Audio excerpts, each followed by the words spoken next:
Pourquoi faut-il avoir des notions de mise en scène, de réalisation, pour bien jouer devant la caméra, pour améliorer son jeu caméra? Cette vidéo fait suite à celle où j'ai parlé des notions de cinématographie. Là, on va parler des notions de mise en scène, le boulot du réalisateur. Et pour le coup, ces notions-là sont indissociables, je trouve, du travail de l'acteur. Et on en parle. Alors déjà, définissons le boulot du réalisateur, de la réalisatrice. Alors, s'il n'est pas l'auteur du film, s'il n'est pas le scénariste du film, il va concevoir les images à l'aide de son chef-op. Il va concevoir tout ce qui va être dans l'image, que ce soit le décor, les accessoires, les costumes, la couleur, le cadrage. On travaille avec le scénariste, mais vraiment c'est ce qui va être le contenu hein, à l'intérieur de l'image dont il va s'occuper. Il est le directeur artistique du film, donc ça comprend tout ce que je viens de dire et encore d'autres choses. Et là je précise que je parle d'un réalisateur de films unitaires, de courts-métrages. Les séries c'est encore autre chose. Et aux États-Unis c'est encore différent qu'en France. Donc on va rester avec l'exemple du réalisateur en France, qu'il soit auteur ou non. Donc il va s'occuper de la mise en scène et aussi donc comme je vous disais, et aussi donc de la direction d'acteurs. Terme un peu barbare, mais en tout cas il va guider les acteurs. Il va leur dire voilà quelle est la chorégraphie que je vous demande de faire. Il va pas leur apprendre à jouer, non. Ça l'acteur sait jouer. Il va juste lui dire voilà ton personnage c'est ça. Il a tel but, tel enjeu et il va faire ça dans la scène. Donc vous allez comprendre sa mise en scène et ça va vous permettre de rentrer de plein pied dans son œuvre.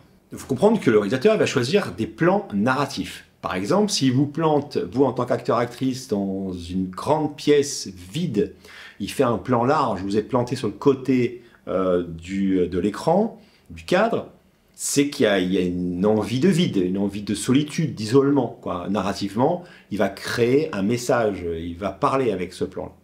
Donc vous, en tant qu'acteur, ça va induire votre jeu. Ça va vous aider à travailler votre jeu si vous savez que vous êtes isolé dans le cadre, dans cette grande pièce, sans rien autour. Le cinéaste, pour le mouvement, va choisir par exemple de tourner cette séquence en plan séquence, comme on dit. C'est-à-dire une continuité, on ne coupe pas la caméra, on fait toute l'action sans couper la caméra. Donc c'est très immersif pour le public et ça demande, pour le coup, en tant qu'acteur, de connaître qu'est-ce que c'est qu'un plan séquence. Parce qu'on ne joue pas comme si c'était découpé. Un plan séquence, ça revient à un jeu un peu théâtral. Je dis bien avec les guillemets parce que rien n'est théâtre au cinéma. Mais je veux dire, il y a une continuité comme ça, on vous demande de ne pas vous arrêter. Voilà. Vous ne pouvez pas vous arrêter d'ailleurs, sinon il faut tout recommencer de A à Z. Et donc il y a des plans séquences plus ou moins longs. Et ça, de connaître cette notion-là, et de savoir ce que veut faire et qu'est-ce que ça va donner à l'image, est important pour l'acteur, de connaître cette notion. Il y a plein d'autres aspects de la réalisation. Pourquoi vous êtes habillé comme ça, pourquoi ma tenue, pourquoi cette couleur, pourquoi cet accessoire. Et donc, en discutant avec le metteur en scène, vous allez comprendre tout ça. Cette notion-là est hyper importante de comprendre où il va, pourquoi d'un seul coup il y a un personnage au départ, il y a des lunettes, et ensuite il n'y a plus de lunettes. Est-ce que dans le scénario, il y a une émancipation, par exemple? Est-ce que le personnage, il change? Est-ce qu'il se libère? Est-ce que les lunettes n'est pas un carcan au début? Il est un peu fermé. Voilà, tout ça, vous allez le comprendre. Ah, d'accord, il y a tout ça qui va être très lié au scénario, à la mise en scène. Et donc avec les accessoires.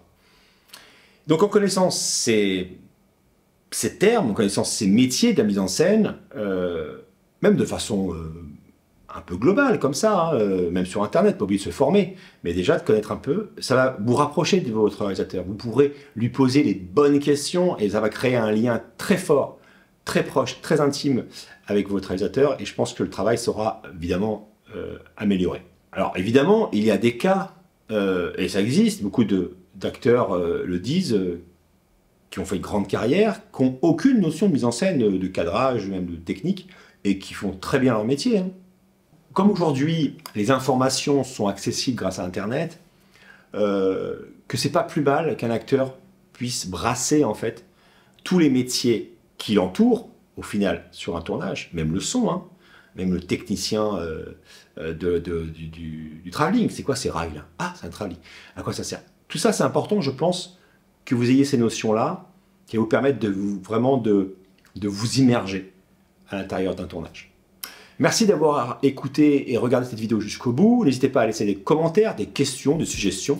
j'y répondrai avec plaisir et à bientôt. Ciao!